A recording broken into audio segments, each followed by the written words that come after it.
안녕하십니까. 시청자 여러분은 도나이성 방송 채널에서 한국어 뉴스를 시청하고 있습니다. 시청자 여러분, 냉장 공급망은 효과적으로 실행하면 상품의 유통기한이 일반 조건에서 더 3배 길어질 수 있으며 이로 인해 상품 손상률이 60%에서 70%까지 감소할 수 있습니다. 그러나 현재 냉동 창고 시장은 주로 소규모 농업, 수산업 기업들이 저조한 기술 적응 수준으로 운영하고 있습니다.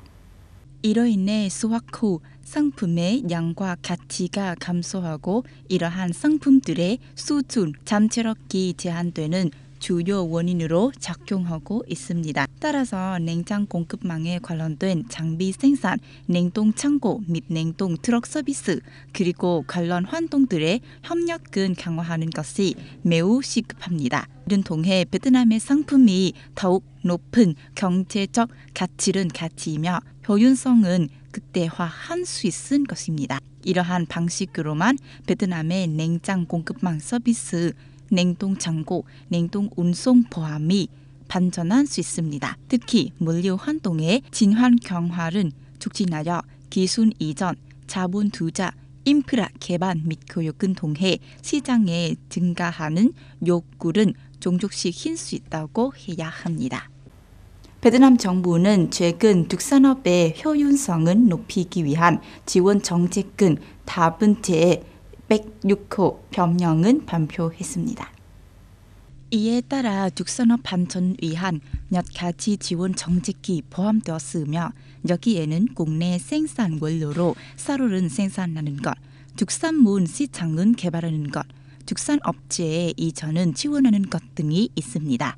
또한 인공수정 지원, 종축 구매 지원, 축산 폐기물 처리, 장려와 같은 축산업의 효율성을 높이기 위한 지원 및 장려 정책도 포함됩니다. 국내 원료로 쌀을 생산하기 위한 생산 및 가공을 지원하는 정책도 법령에 명시되어 있습니다. 이 법령에 따르면 쌀료 생산을 위한 국내 원료의 생산, 가공, 보관 및 소비를 지원하는 정책이 포함됩니다. 투자 지원 비율은 총 프로젝트 비용의 최대 50%이며 한 개 프로젝트당 최대 50억 동은 초과할 수 없습니다. 신재 수요에 비해 예방 접종 확대 프로그램에서의 백신 부족 상황이 여전히 동아이성에서 계속되고 있습니다. 7월까지 동아이성은 인본뇌염 백신 18,000여 회분은 받았으나 필요한 양은 6만 1,000회분 이상입니다.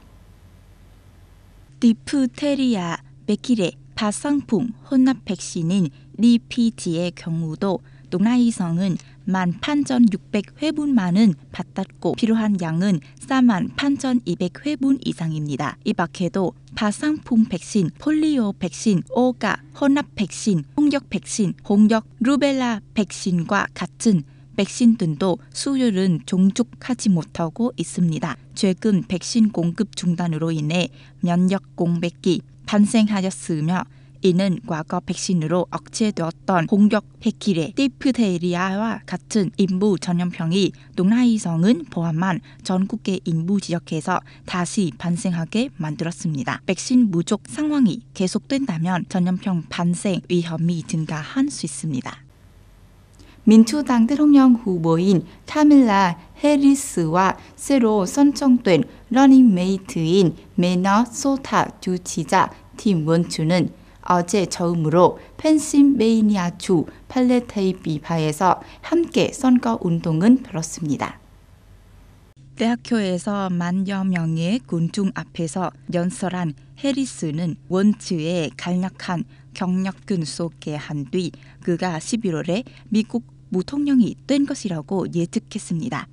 그는 사람들에게 자신감은 불어넣고 더 큰 꿈은 꾸도록 영감을 주는 인물입니다. 라고 말했습니다. 해리스는 앞서 원츠의 백악관 경선의 러닝메이트로 발표했습니다. 원츠는 군, 복무 경력이 있으며 농촌 지역의 백인 유권자들로부터 지지를 얻고 있습니다.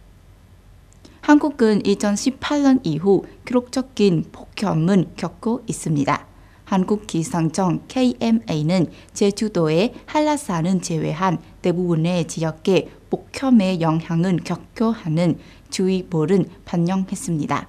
KMA는 낮 기온이 33도 이상인 날이 이틀 연속 지속한 경우 주의보를 발령했습니다.